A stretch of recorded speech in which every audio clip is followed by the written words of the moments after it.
Abdominal retractor DEA মানে আবিষ্কার করতে হবে শাহিন হলে শাহিন ধরো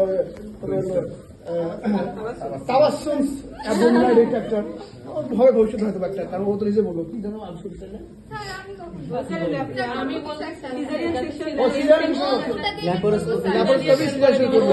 আমরা আশা করবো সাকসেসফুল হয়। তো আমরা হলো এটা হলো ডিভার্স অ্যাবডোমিনাল রিট্রাক্টর, এটা ডাক নামটা আছে, এটা হলো লিভার রিট্রাক্টর, LIVR। এটা দিয়ে সাধারণত আমরা লিভারকে ধরি, হ্যাঁ লিভারকে ধরি অথবা সব কিছুকে এভাবে ধরি। তো অরিজিনাল নাম হলো ডিভার্স অ্যাবডোমিনাল রিট্রাক্টর। এখন যতগুলো রিট্রাক্টর সোজা কথা নাম জানি না, সার্জারি ইনস্ট্রুমেন্ট, তারপরে জানি রিট্রাক্টর অ্যাবডোমিনাল রিট্রাক্টর, শান্ত রিট্রাকশন করার দরকার নেই, সবগুলো দিলে অ্যাবডোমিনাল রিট্রাক্টর। নাম জানতে পারলে নাম, তাহলে ডিভার্স অ্যাবডোমিনাল রিট্রাক্টর। এর মরিস আবিষ্কার হয়েছিল বাই তোমার হলো মরিস, এটা মরিস, এটা হলো তোমার হলো কি বলে হলো অ্যাবডোমিনাল। এটা হলো এটা কয়টা মাথা আছে? বলবো আমরা, এটা হলো তোমার হলো ডাবল হেডেড, তোমার হলো মরিস অ্যাবডোমিনাল রিট্রাক্টর, দুটো আছে বলে যদি একটা থাকে তাহলে হ্যাঁ। এটার নাম কি? এটা হলো রাইট অ্যাঙ্গেল রিট্রাক্টর অথবা একটা হার্নিয়া রিট্রাক্টর। আর একটা আছে ল্যাঙ্গেনব্যাক। ল্যাঙ্গেনব্যাক আবিষ্কার করেছিল, অরিজিনাল নাম হলো ল্যাঙ্গেনব্যাক ডাবল ব্লেড বলা যায়, Langenbeck double bladed right angle hernia. তাহলে অরিজিনাল নাম মনে রাখো ভাই, না পারলে তো আসেই, সবাই মানুষ, হ্যাঁ মুসলমান হিন্দু মানুষ ভালোভাবে জানো আগে। এটা প্রায় আসে, এটা হলো এতক্ষণ পর এসে দিলা রে, এদিকে তো আছে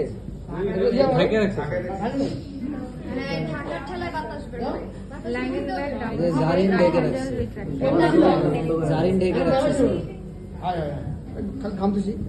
তাহলে এটার নাম হলো Langenbeck double bladed right angle hernia retractor. তাহলে হার্নিয়া রিট্রাক্টর শর্ট নাম, তোমার রাইট অ্যাঙ্গেল রিট্রাক্টর শর্ট নাম। সিঙ্গেল ব্লেড আছে, এইভাবে যদি একটা থাকে সিঙ্গেল ব্লেডের, দুটো থাকলে হলো ডাবল ব্লেড। এটা হলো single blade single head double blade, এটা দুটো করতে পারবে। তাহলে তাহলে মরিস ডাবল ব্লেডের এটা ডিভার্স। এটা তাহলে কি?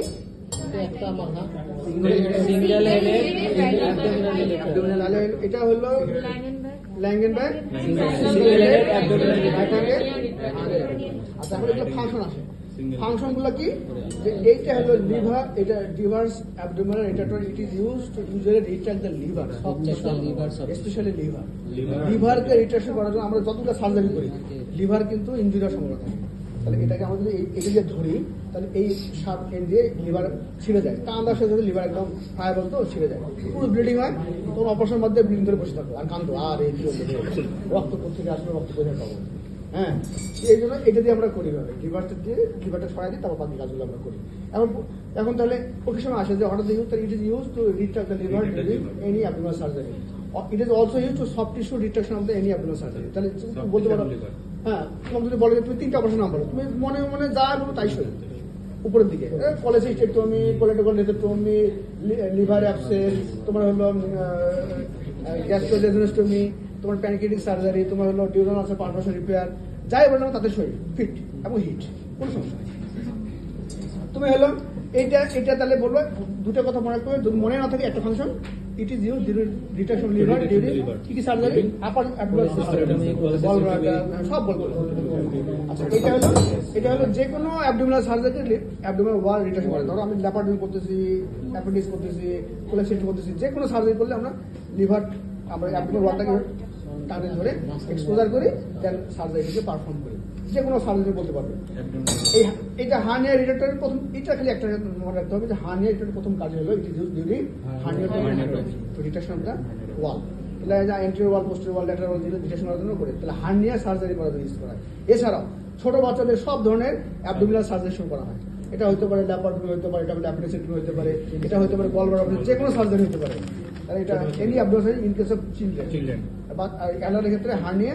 অনেক সময় আমরা যে কোনো মেজর সার্জারিতে কর্নারটাকে রিটার্ন করার জন্য, ধরো আমি একটা সার্জারি করলাম, এখানে কর্নারটাকে রিটার্ন করার জন্য ছোট একটা ডিভাইস লাগে, কর্নার ধরার জন্য। তাহলে any use to retention of the corner of the any laparotomy on, যে কোনো ল্যাপারোটমি করার সময় কর্নার রিটেশন করা যায়। আচ্ছা, এগুলো স্টাইলাইজেশন সেম। আচ্ছা, স্টাইলাইজেশন বললে যে কোনো ইনস্ট্রুমেন্টের স্টাইলাইজেশন মনে রাখতে হবে যে আমাদের হলো অনেকগুলো মেথড আছে। একটা হলো তোমার হলো হিট মেথড, একটা হলো তোমার হলো কি বলে রেডিয়েশন মেথড, একটা হলো কেমিক্যাল মেথড, আর একটা রেডিয়েশন। তো রেডিয়েশন দিয়ে সাধারণত আমরা যেটা করি, তোমরা ওই সফিস্টিকেটেড ইনস্ট্রুমেন্টগুলো আর বিশেষ করে এই যে তোমার সুচার, তারপর হলো ফ্লুইড, তারপর হলো ভ্যাকসিন, অথবা অনেক সময় ইয়াগুলো করে কি বলো যে এখন যেগুলো টিকার নাম যেগুলো, যে কোনো ভ্যাকসিন এবং হলো টক্সয়েড যেগুলো হলো অ্যান্টিবডি, এগুলো সবগুলো এগুলো করে।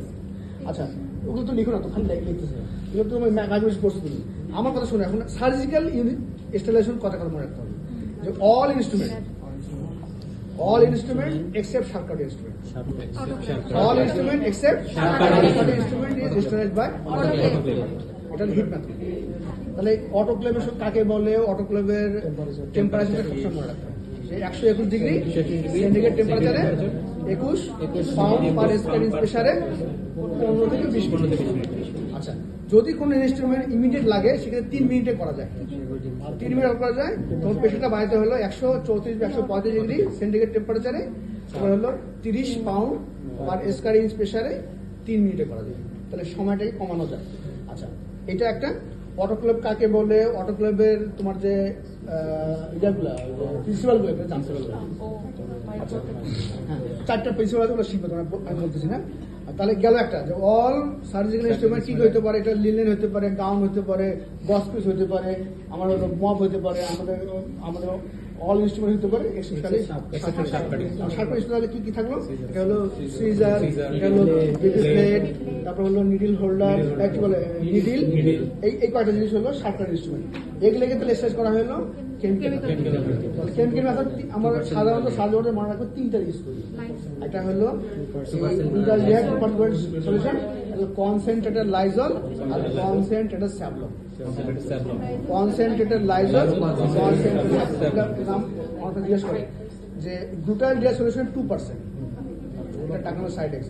কনসেন্ট্রেটেড লাইজল ওইভাবে পাওয়া যায়, কিন্তু কনসেন্ট্রেটেড স্যাভলন আর বাজারি স্যাভলন আলাদা। আমরা বাড়িতে যে স্যাভলনটা ইউজ করি, স্যাভলন লিকুইড যেটা, সেটার 5 গুণ বেশি হলো কনসেন্ট্রেটেড স্যাভলন। নর্মাল যে স্যাভলন সেটা হলো তোমার হলো 3% তোমার হলো সেট্রিমাইড, আর 0.3% হলো ক্লোরহেক্সিডিন প্রিপারেশন নিয়ে স্যাভলনটা তৈরি। তাহলে 0.3% ক্লোরহেক্সিডিন, 3% সেট্রিমাইড, এই দুটার কম্বিনেশন হলো লিকুইড স্যাভলন, যেটা আমরা বাজারে পাওয়া যায় হাউস হোল্ড অ্যাক্টিভিটিস করার জন্য। এটা হলো অ্যান্টিসেপ্টিক সলিউশন ইউজ করা হয়। আমরা যখন যে কোনো স্কিন যখন ওয়াশ দিই, তখন আমরা ভ্যাজানাল ওয়াশ, স্কিন ওয়াশ ওটা ইউজ করি আমরা, অথবা আমরা ঘর মোছার জন্য একটা পাওয়া যায়। তো এটা হলো লিকুইড স্যাভলন, এটা হলো বাজারি স্যাভলন। আর এইটারে 5 গুণ বেশি যদি হয় তাহলে 15% সেট্রিমাইড অথবা হলো 1.5% ক্লোরহেক্সিডিন, এইটার প্রিপারেশনে যেটা পাওয়া যায় সেটা হলো কনসেন্ট্রেটেড স্যাভলন। এইটা দিয়ে আমরা স্টেরিলাইজেশন করি, এটা করে কেমিক্যাল স্টেরিলাইজেশন। তাহলে অল শার্প কাট ইনস্ট্রুমেন্ট করে সিজার, তারপর আমরা ব্লেড অ্যান্ড হলো নিডল, এটা স্কেল। আচ্ছা, গেল যতগুলা কেমিক্যাল আছে সবগুলো মেনলি এটা অনেক দামি, সাইডেস বা 2% গ্লুটাল ডিয়া সলিউশন অনেক এক্সপেন্সিভ। এই জন্য এটা শুধুমাত্র ইউজ করি আমরা হলো ল্যাপারোস্কোপি সেট ইউজ করার জন্য। অন্যগুলো নর্মালি যেগুলো ইউজ করি আমরা সেটা করি না, আমরা এটা দিয়ে করি স্যাভলন দিয়ে। আর ওই ল্যাপারোস্কোপি ওইখানে আসবে, দর্শন দেখে নিয়ে যাবে। ল্যাপারোস্কোপি ইনস্ট্রুমেন্টগুলো, এন্ডোস্কোপি ইনস্ট্রুমেন্টগুলো আমরা হলো গ্লুটাল ডিয়া সলিউশন দিয়ে করি। আচ্ছা, আরেকটা ব্যাপার আছে আমাদের সার্জারি ওয়ার্ডে, সেটা হলো আমরা এই যে সিরিঞ্জ, তারপর তোমার হলো এই যে যতগুলো ডিভাইস, বিশেষ করে ক্যাথেটার, এন্টিটিউব, হ্যাঁ, ট্রান্সফিউশন সেট, ইনফিউশন সেট, অর্থাৎ যতগুলো ivy cannula, butterfly needle, all are sterilized by ethylene oxide gas. লেখা আছে EO gas, sterilized by EO gas, ethylene oxide gas. আচ্ছা এইটা গেল তিনটা। আর একটা মেথড ইউজ করি আমরা, সেটা হলো আমরা বয়লিং করি। Boiling is not fulfil the criteria of stylisation, কিন্তু বয়লিং আমরা কিছু কিছু ক্ষেত্রে করি যেগুলোতে স্টাইলাইজেশন প্রয়োজন। মনে করে যে আমরা প্রক্টোস্কোপ আমরা যেখানে ইউজ করি সেখানে আর স্টাইলাইজেশন কি দরকার আছে, সবই তো এখানেই আছে। হ্যাঁ, এই জন্য আমরা প্রক্টোস্কোপ ইউজ করি, তখন আমরা বয়লিং করি। আচ্ছা, কোনো ইনস্ট্রুমেন্ট যখন পড়ে গেল সেটাকে তো অনেক সময় ধোয়ার জন্য আমরা বয়লিং ইউজ করি, কিন্তু বয়লিং অপারেশনের জন্য কোনো ইনস্ট্রুমেন্ট ইউজ করি না আমরা। তো বয়লিং মেনলি সেটা প্রক্টোস্কোপটা দেওয়ার জন্য আমরা ওয়ার্ডে একটা পেশেন্ট দেখার পরে আটটা পেশেন্ট যখন দেখি আমরা, তখন আমরা বয়লিং করে নিই। হ্যাঁ, আচ্ছা, তাহলে বয়লিং এর অর্থ প্রশ্ন করে যে বয়লিং করার সময় যে ক্রাইটেরিয়াটা কি, বয়লিং টাইমটা হলো ক্রাইটেরিয়া। এটা বলছে যে কাল কি বলতে পারবে, এটা ভুলে বয়লিং পয়েন্ট থেকে আরো 30 মিনিট। ইয়েস, এইটাই ইম্পর্টেন্ট কথা যে বয়লিং পয়েন্ট মানে কি, যখন বুদবুদ উঠবে, প্রথম যে বলক উঠবে, প্রথম যে গ্যাস বের হবে আর কি, বকবক করবে, সেটাই বলে বয়লিং পয়েন্ট। সেই বয়লিং পয়েন্ট থেকে 30 মিনিট। অনেকে করে কি যে চুলা জ্বলাই দিয়ে ওখান থেকে 30 মিনিট, ওটা কিন্তু বয়লিং টাইম না। তাহলে বয়লিং টাইম একটা প্রশ্ন জিজ্ঞেস করে, boiling time starting from the boiling point. আচ্ছা গেল, তাহলে আমরা অলওয়েজ, তাহলে আমরা যদি প্রশ্ন আসে এবার কি স্টাইলাইজ করি, এটা কি স্টাইলাইজ করি, সে হয় বলি না কেন উত্তর দিবে একটাই, এটা কি স্টাইলাইজ করি। হ্যাঁ, শেষ, আমরা চলে গেছি দাদা, আমি বললাম না আমরা চলে গেছি।